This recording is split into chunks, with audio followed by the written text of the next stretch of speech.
What's up, DS3 TV? We are back for another video. This one is a Sarcastic Productions video, and this one is called Anansi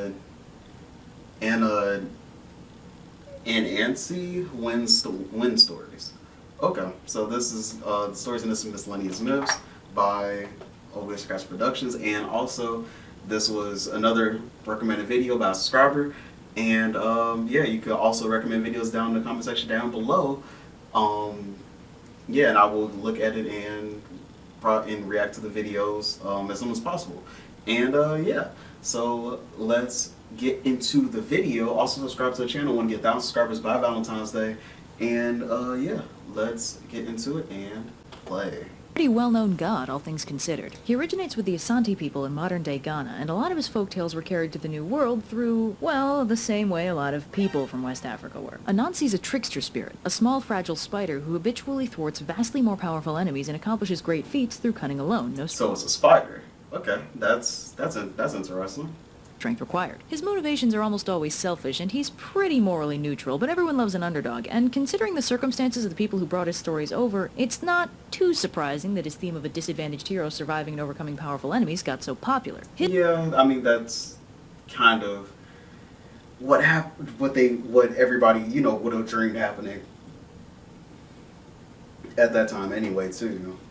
His certainly weren't the only African folktales that came to the New World, but they were the majority of the ones that really stuck. Anansi has a lot of folktales, usually involving him messing with people and skillfully evading the consequences. But one of the first things Anansi is credited with is actually pretty meta. So this is the story of how Anansi became the god of stories. So Anansi is bored, and figures out the reason why he's bored is that there aren't any stories, at least no accessible ones. See, the sky god Nyame is the god of stories, but he's hoarding them like a jerk, so Anansi has no access to free entertainment. Anansi decides this will not stand, and goes to Nyame to ask for ownership of all the world's stories so he can distribute them more freely. Or maybe just keep them all to himself. He hasn't decided yet. So Nyame is willing to give him the stories, but in exchange, Anansi has to do 4 things for him. He has to capture and bring him the 4 most dangerous and/or elusive creatures: the Umboro hornets, Oniri the giant python, Osebo the leopard, and Moatia the invisible fairy. Anansi accepts the challenge and charges off to start catching them all. To start with, Anansi grabs 2 gourds, fills one with water, and dumps it all over the hornet's nest. Then he starts yelling about how it's raining and they'd better get to safety if they don't want to get drowned. The hornets make a beeline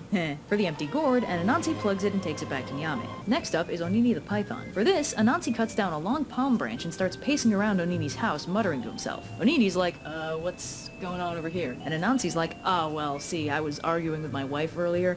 She says you're shorter than this branch. I was like, no, he's totally longer, but now I'm not convinced. And Onini's like, hell no, we're settling this right now. So Onini lays down by the branch, and Anansi's like, no, you still look a little short. Every time you move your head up, your tail, like, slips past the end of the stick.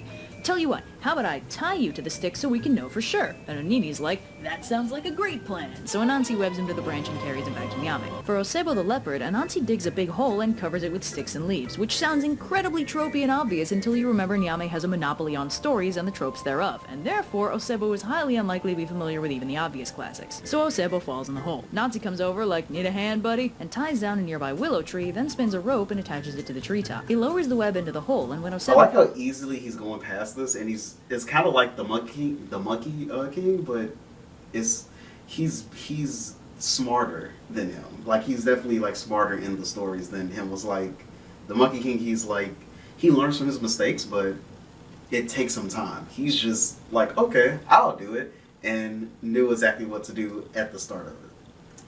Ties it to his tail, Anansi cuts the webs holding the willow tree down so the whole thing springs back upright. Osebo gets all tangled up in the web, and Anansi carries him up to Nyame. For the last task, Anansi carves a little puppet dude out of wood and covers it in gum. Then he makes this sweet yam paste, puts it in a little dish, and puts it in the puppet dude's lap. Then he webs up the puppet and waits. Soon enough, Moatia pops up, lured in by the yam paste, and asks the puppet if she can have some. Anansi bobs the puppet's head a little bit, so Moatia digs in. When she's done, she's like, thanks, little dude. I said thanks, asshole! And punches it. This gets her hand stuck. Her next brilliant idea is to kick it. This gets her foot stuck. So after thoroughly tar-babying herself, Moatia is well and truly stuck, and Anansi takes the whole mess back up to Nyame and claims all the world's stories for his own. When I went out this morning, That is very short and very good. Okay, so let's get into this. Other well-known Anansi exploits include stealing tigers' testicles, physically escaping death by clinging to the ceiling, actually dying in one version of the Tar Baby story. Okay, that's interesting. Spider spin, just as the day was. On the divine alignment chart, Anansi is solid chaotic neutral. Okay. Dawning spin, spider spin. If you want to see Anansi in his most pissed off, no nonsense characterization, watch American Gods, specifically episode 2. That show is really good about giving excellent monologues to great actors and letting them show off on camera. Okay. I saw a tiny spider, his pretty web begin. In the Americas, Anansi was hybridized with trickster hair figures from West to Central Africa to produce composite figure of Brer Rabbit, which is funny because in his original stories, Anansi sometimes clashes with Adanko, the trickster hair. For some reason, America kind of mashed all of his imported tricksters together. Okay, that's kind of weird. I saw him swing from a silver string, spin, spider, spin. Thesis idea. Explore how Looney Tunes draws on American folkloric characters, the trickster hare, the malevolent yet hopeless coyote, and then look up the design process to see if those parallels were at all intentional or just crazy coincidence.